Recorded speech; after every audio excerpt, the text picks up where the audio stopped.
I've been playing around with low carb lately to control appetite, and something that's become a staple for me is a low carb or even you could say keto friendly salad. I've been eating salads for a few months now. I've changed the salads that I've been eating a lot over time as my tastes and needs change. When I started eating salads, I would make big, giant salads that go all the way up to the top of this bowl, would weigh 3 pounds in weight, and would have all sorts of vegetables, fresh, diced up. They would take me 20, 30, sometimes even more than 30 minutes to prepare. I was chopping uh, lettuce by hand, and so it was a time consuming effort, and the salads were delicious, but they weren't really optimized for anything but just being huge, just being a lot of food to chew on. And after a while, I decided that, chewing on salad and eating salad for 20 or 30 minutes and taking 20 or 30 minutes to make the salad was a little too much of my day being spent on what could just be a quick snack and then letting me get back to whatever it is I want to do. There's only so many hours in a day, and I have so many things that I want to do all the time. So spending an hour of my day to make a meal and then eat it is a little too much. So something that I've started optimizing for is convenience. Like, how quick can I make it? How quick can I eat it? That one I'm not really concerned with. I can always eat faster. But how quick can I make it? That's something that I've been focused on for the last few months. Another thing I've been focused on very recently is lowering the amount of carbohydrates that I eat and increasing the amount of fat that I eat. I'd say for the last half a year at least, I've been controlling my fat intake and keeping it low, because fat as a macronutrient is twice as calorie dense per gram as other macronutrients. Or rather, well, yeah, I think it's gram. Yeah, it's gram. So 1 gram of fat, I think it's like 8 or 9 calories, whereas a gram of protein or carbs is 4 or 5 calories. So fat is twice as calorie dense. And the misconception that I had was that because it's twice as calorie dense, that must mean that you're going to only feel half as full, right? If you eat a pound of fatty food versus a pound of low fat food, then the pound of low fat food would be just as filling as the pound of high fat food, right? So why wouldn't I eat the pound of low fat food if I get a pound of food for less calories? Well, that's a misconception, because there's more to it than the amount of stuff that you put in your stomach. I've learned a lot about appetite control and hunger over the last year on my journey of weight loss. And one thing I learned is that if you wanna control your appetite and lose weight and run a calorie deficit, then you need to figure out ways to essentially become acclimated to the feeling of hunger. Like you need to learn how to go to bed at night every night with a deficit. And one of the ways you can do that is by eating lots of low calorie foods like salads, but also all sorts of fruit, um, stuff with ice blended in. There's a lot of things you can eat that take up a lot of physical space but don't have a lot of calories. Like, I could fill this whole bowl full of fresh diced up vegetables and veggies, and it might be 300 calories for 3 pounds of food. Now, you will end up pissing a lot. That's a lot of water. Vegetables are mostly water. So you eat all that food, you're going to be peeing a lot, but who cares, right? If you're not feeling hungry, that's the goal, right? But so something I noticed was that when I got my fat consumption down below maybe 40 grams of fat per day, I was prone a lot more to uncontrollable hunger. And so I started bringing my fat back up, and I noticed, hey, when I eat more fat, hunger is just a lot more manageable. I can control my hunger a lot more. It takes less willpower and mental energy to deal with hunger when I have more fat. So I still haven't found the correct balance for me, but I do know that dropping to 40 grams of fat or even less grams of fat in a day is too low. I need more fat than that. On the flip side, people say that for the ketogenic diet, not only do you want to stay below 20 grams of net carbs, although some people can stay as low as 50 grams of net carbs and still be in ketosis, which is good for them. I don't know what my number is. It's probably somewhere under 50.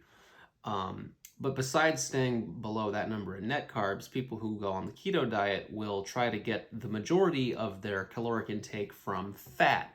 And I don't mean the majority like 51%. I mean like 60 to 70%. Some people, if they're doing it for medical reasons, they'll go even higher, like up to 85% of their caloric intake as fat.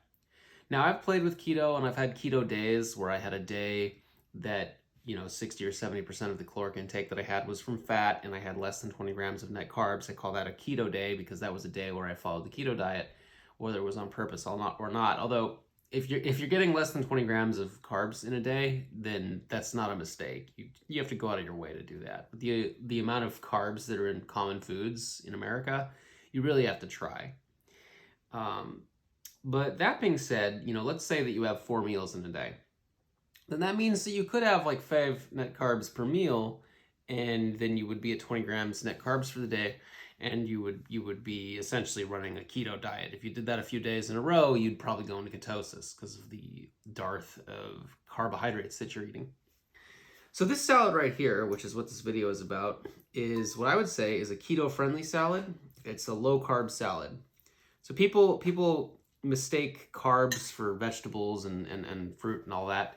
And it is true that vegetables and fruit and leafy greens, the majority of their calories are carbs, but the concept of net carbs, letting you subtract fiber from the carbs you actually digest, because the fiber is not going to kick you out of ketosis. It's the fiber that gets transformed into energy. This whole salad here is only, I think, 7 grams of net carbs. Well, it's 8 grams of net carbs. So let's give the rundown on the nutrition facts for this salad. So it's 8 grams of net carbs, 18 grams of protein, and it's all plant protein. Not that I'm vegan or vegetarian, but I think it's cool when I can get lots of protein from non-animal and non-dairy sources. I think it's cool to me. I don't think everyone thinks that's cool. I think a lot of people like to geek out on various things like NASCAR or clothing or makeup and jewelry or Instagram. I like to geek out on food. And so there's 18 grams of protein in this, and it's all coming from plant sources, and 22 grams of fat. And remember, because fat is twice as calorie dense as protein or carbs, it means that actually 65% of the energy in this salad here, 65% of the energy in this salad is coming from fat. That means it's like a keto salad. Because if you're getting 60 to 70% of your energy in the food that you eat from fat, then that's usually going to be something you could eat on a keto diet. Now, at 8 grams of net carbs, I would say you'd want to get that a little lower to be on a keto diet, because let's say you want to have 3 square meals in a day. Well, this could probably count as one of those, right?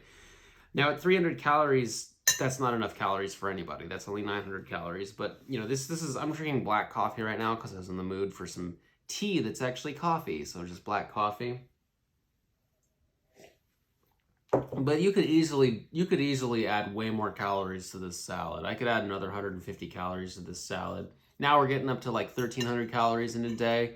That, if you were trying to run a 500 calorie deficit, you could do that. It's pretty low. It's kind of risky. You're going to run into nutrient deficiencies if you just had the salads. But regardless, point is, 65% of the energy in this salad is coming from fat.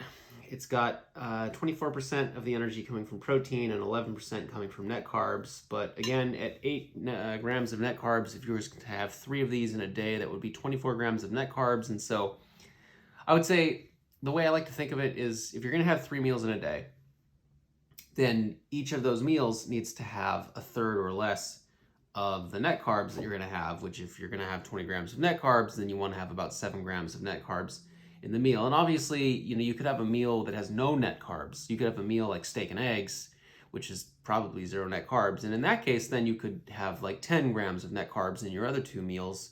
And that would get you to 20 grams of net carbs, which is enough to stay in ketosis, and you have 3 meals in that day.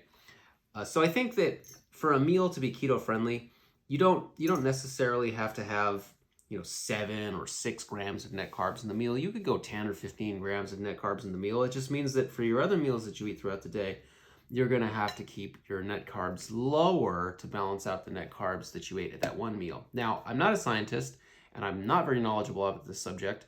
And something I want to research more later, I want to find out if, let's say hypothetically speaking, that you have all 20 grams of your net carbs in one meal, like for breakfast. And then for the rest of the day, all of the food that you eat has no net carbs.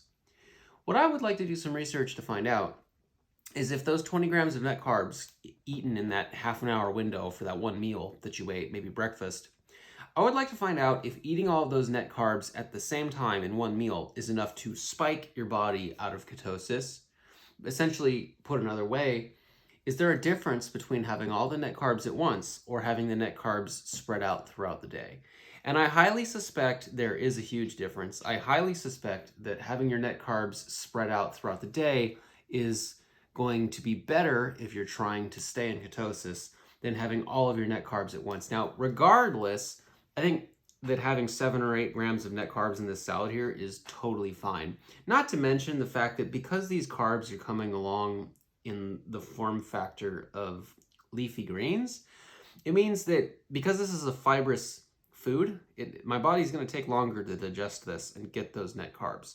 It's not like I'm eating a piece of white bread where my body's going to digest those carbohydrates near instantly and dump all of that glycogen or glucose or sugar or whatever. I'm not a PhD in biochem or whatever, but it's not going to dump it straight into my bloodstream like I just injected myself with some drugs or something. These are going to be slow digesting, probably. Again, I don't know what I'm talking about, but my guess is because these are leafy greens, they're not all going to digest at once, and so it's going to release over time, kind of like brown rice versus white rice. So I'm really not worried about that. Also, I don't even really care if I do have a keto day because I'm not actually following the keto diet for any good reason. It's not like I have any sort of disease that says, hey, you need to stay in keto, buddy.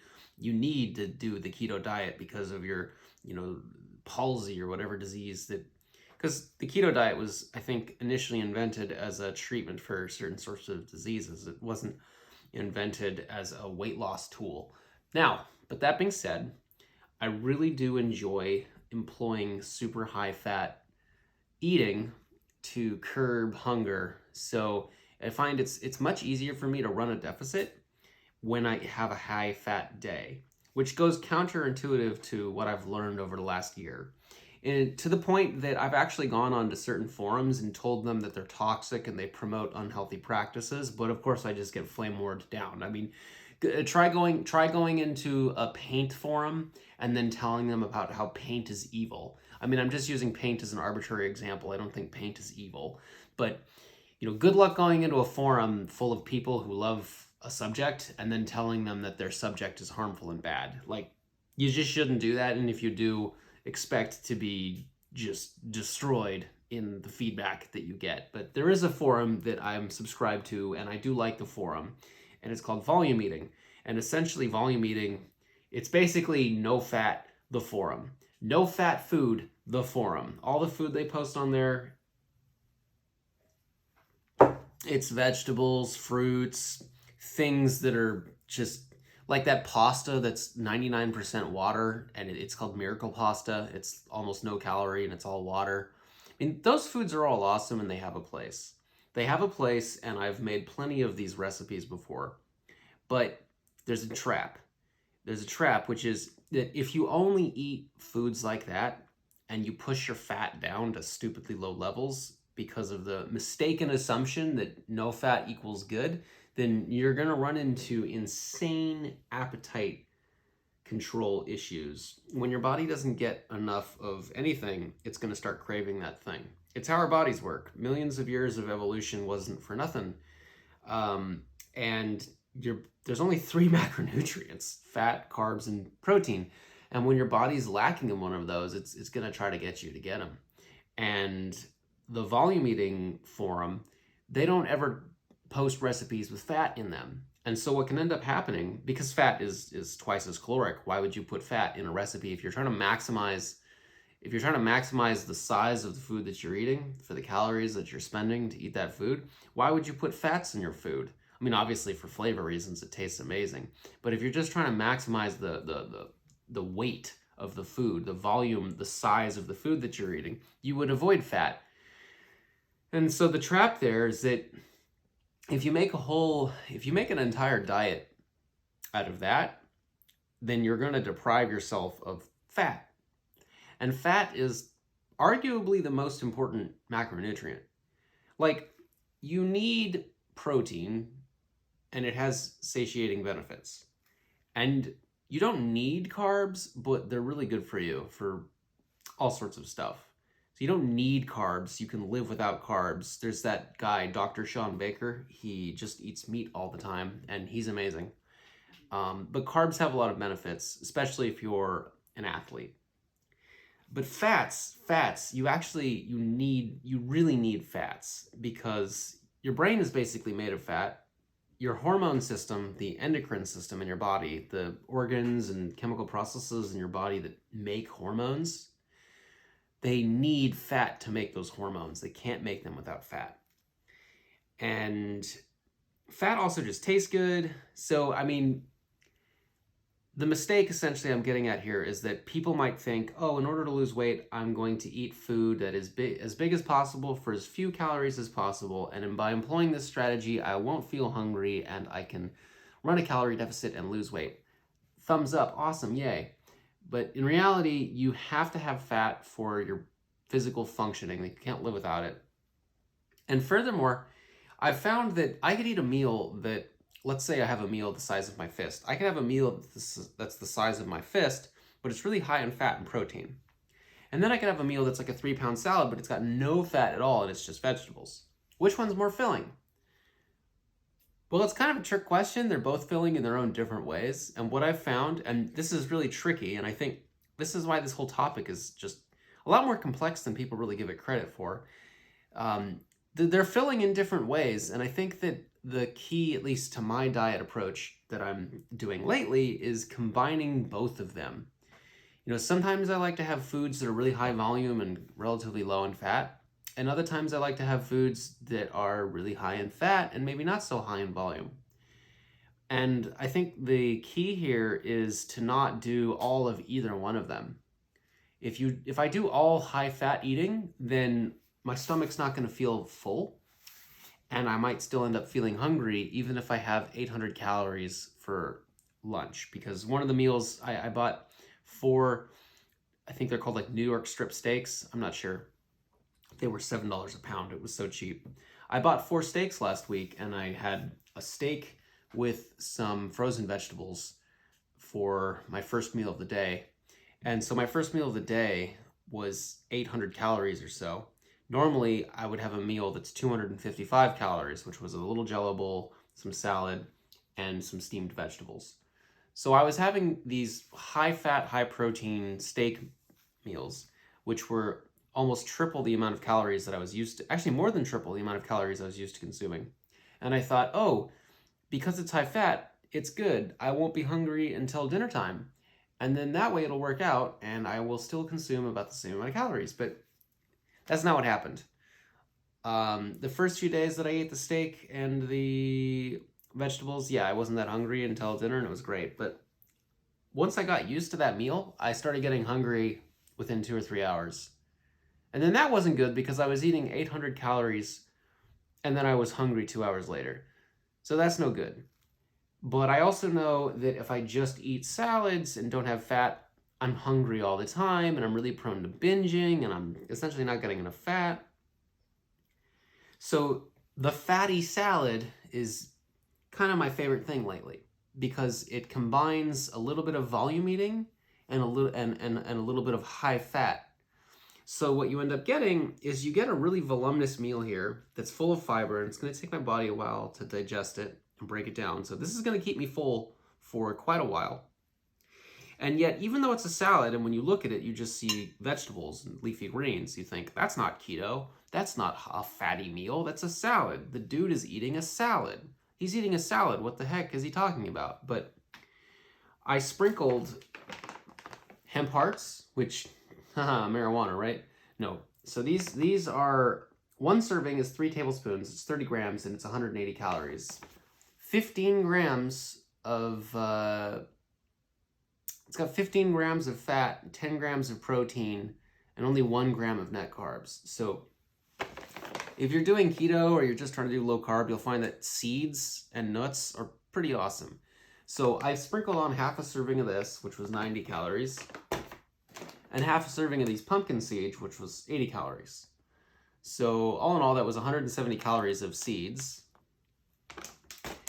And what that does is it adds a ton of non-dairy, non-animal protein and fat, a lot of fat. Seeds are mostly fat. And it also adds flavor. And the cool thing about getting all that flavor from the seeds is that it means now I don't need to get flavor from the dressing. So to make this salad, I did, it's 100 grams of kale, 150 grams of spinach, 6 grams of olive oil, and then half a serving of each of these seeds here.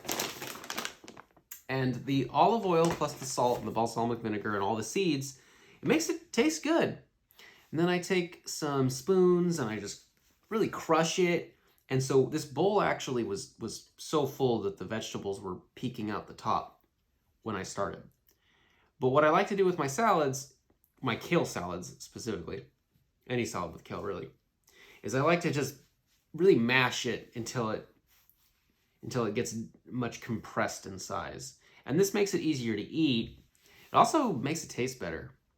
And it mixes all this stuff together. So the seeds and the olive oil, it's all, and the balsamic vinegar and the salt, it's all mixed up in here. It's gonna be tastier to eat. And it's a super high fat salad. So if you're thinking about doing low fat or keto, and you're worried about not getting enough fiber in your diet, or eating too much meat and getting ass cancer, it doesn't have to be that way. You can eat primarily vegetable foods, you can have salads, and you can still get 60 or 70% of the energy that you're eating from fat. You just have to learn about what exists in the world that you can eat. And seeds exist. You can eat seeds. There's all sorts of seeds that you can buy. These pumpkin seeds and hemp hearts are just 2 of the things that I bought, but there's plenty of other options. I bought the hemp hearts because apparently they have omega-3 fatty chain acids, and they're not exactly the same as the fats that come from fish, but they are omega-3s, so really good for you. And it turns out that fish oil pills are not a magic solution, because the fish oil, so omega-3 fatty chain acids, when they're exposed to the air, oxygen can cause them to undergo some chemical reaction, I think oxidation, probably, right? Oxidation. And that can actually remove a lot of the beneficial effects from the omega-3 fat. So I like to eat food that gives me omega-3 fat, but is not a processed product, or at least not a pill full of oil. And so I have, I like to stay up to stock with canned fish. I really love canned sardines. I'll drain the oil out of these, and I'll often put these sardines on my salad, which is one of my favorites. And then that way I'm getting meat. I like to make sure I get some meat every week, because if I'm not careful, I just won't eat meat at all, because it's just it's so easy to get all of your nutritional needs without meat that I've kind of just stopped eating meat for the last half a year. And so now I have to go out of my way to eat meat. I have to, because it takes me more time and effort to deal with meat than not. I mean, think about it. Let's say that you wanted to do chicken and broccoli and rice, like all the bodybuilders. I'm not knocking that diet. I don't need the rice, but let's say you want to do that. Now you have to deal with raw chicken. I mean, swap chicken out for any meat. Now you have to deal with raw meat. So you gotta, whatever cookware you use, you gotta clean it extra well, because there could be salmonella. And you have to take time to cook it on the stove, which, sometimes I'm in the mood to cook and I actually want to cook on the stove. It's kind of like meditation, I just tend to the food. It makes me feel happy. But most of the time, if I'm in a hurry, I don't want to deal with meat. And yeah, you can meal prep, and I do that. But let's say you haven't meal prepped, you don't have anything in the fridge, and you don't want to take the time to eat the meat. and so canned fish is one approach. It's not going to, it's out of the can, it's not diseased. You can just put it on your food and you're good to go. You don't have to cook it. But then this food here, these seeds, they're high in protein, really high in fat, and all you do is dump them onto your salad and you're set. I mean, let's compare that effort to cooking a steak medium rare, dicing it up into strips, and then layering it on your salad, because that's something I like to do as well. Is I like to cook a steak, cut it into strips, and then layer it onto the salad. I mean, that is delicious, right? But one of those involves half an hour of prep time and cooking, and the other one is just open up a bag of seeds and dump it on your salad. I mean, how easy could it get? You know, anyone that thinks that you have to eat meat in order to get lots of protein does not know how nutrition works. This is the lowest effort. This is the lowest effort you could go. You just open a bag and dump it out. Well, bam, protein. I mean, is this a protein source? No, this is a fat source. This has 15 grams of fat and 10 grams of protein, but because fat is twice as calorie dense as protein, it means that, like, by far the majority of the calories in this are coming from fat. So don't think of this as a protein source, think of it as a fat source. But that being said, you don't need that much protein in a day. And if you have beyond a certain amount of protein, your body doesn't use it for building muscle, it just turns it into energy anyway.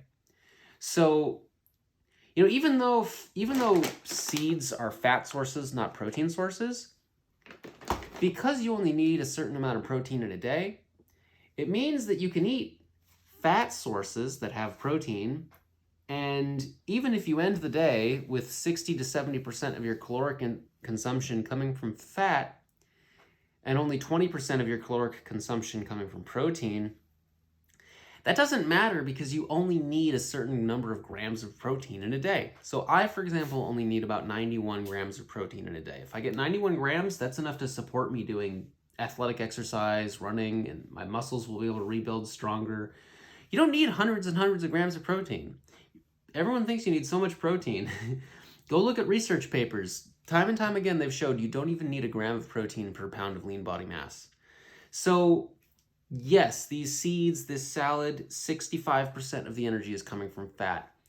It only has 17 grams of protein, yes, but it's 300 calories. If I have 5 of these salads, and I'm not gonna, but let's just say hypothetically speaking that I had 5 of these salads, then at the end of the day, that would be 85 grams of protein for 1,500 calories.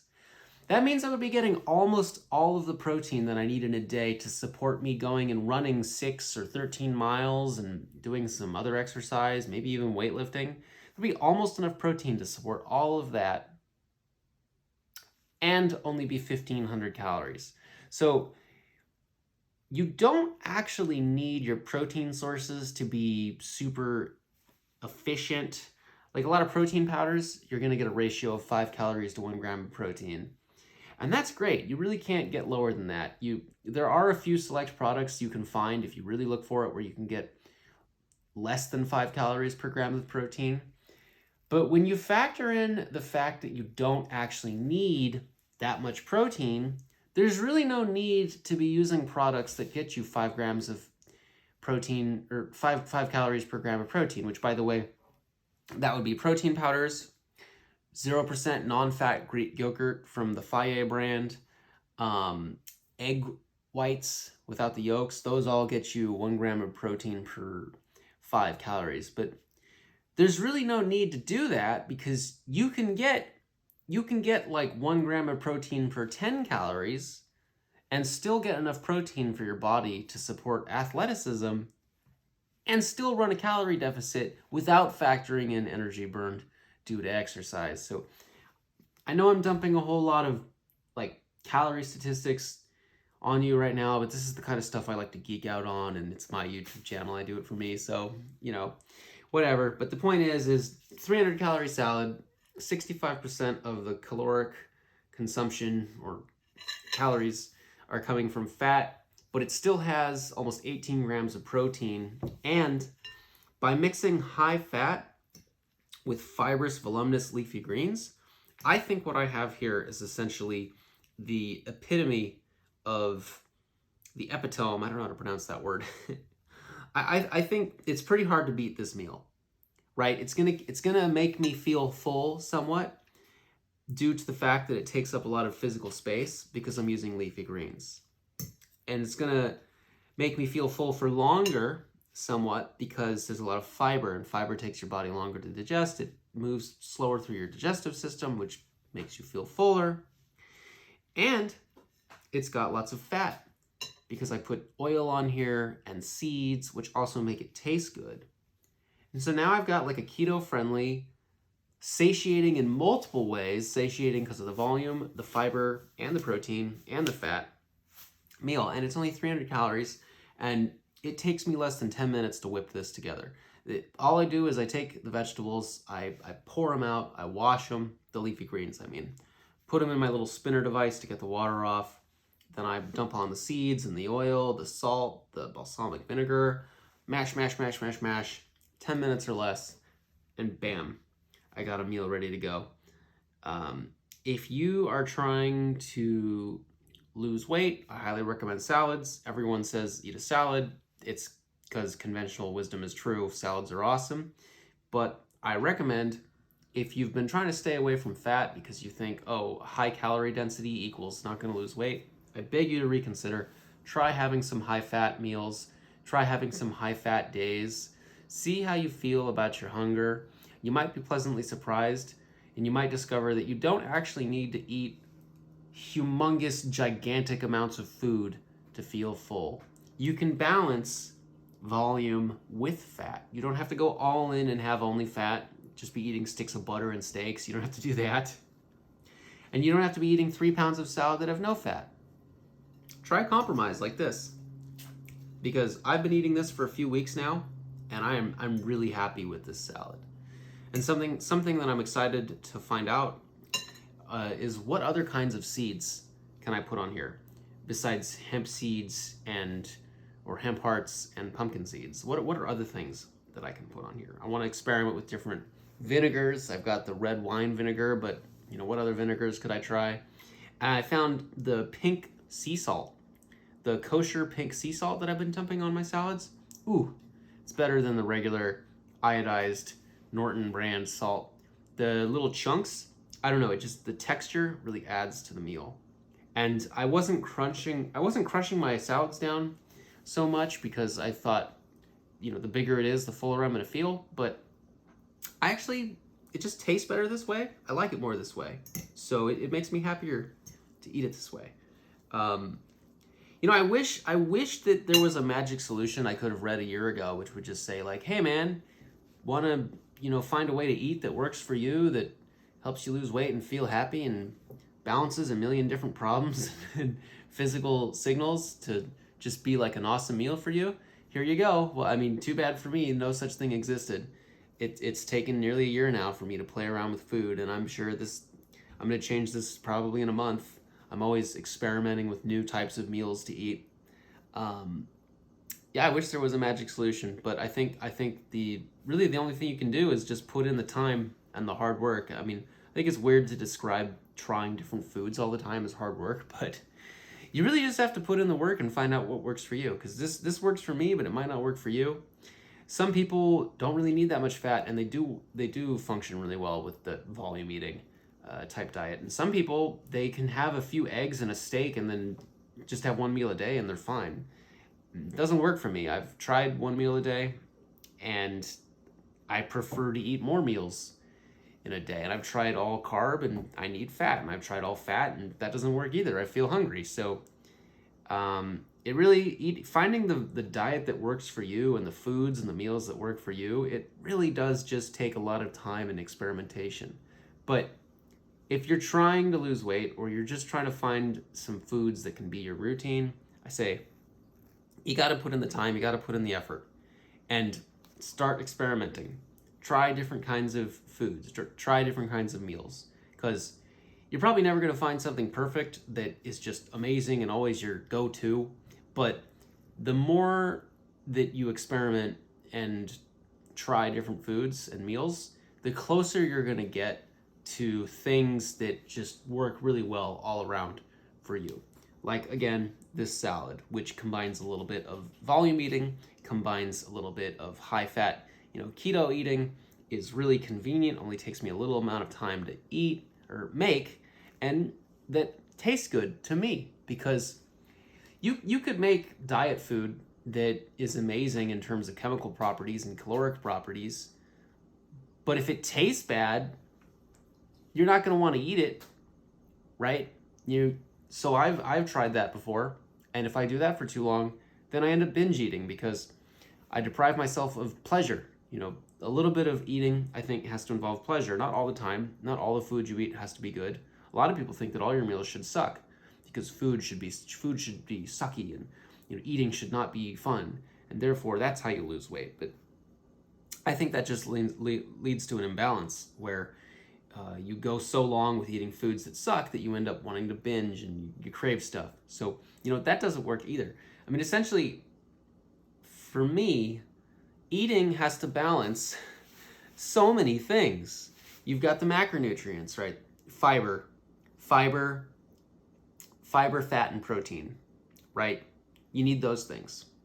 Volume, how big is it? Can't just eat like a chunk of fatty meat, because it might have enough nutrients and calories, but it's not taking enough room in my stomach. So I'm not going to feel full, right? So we're balancing macronutrients and nutrients.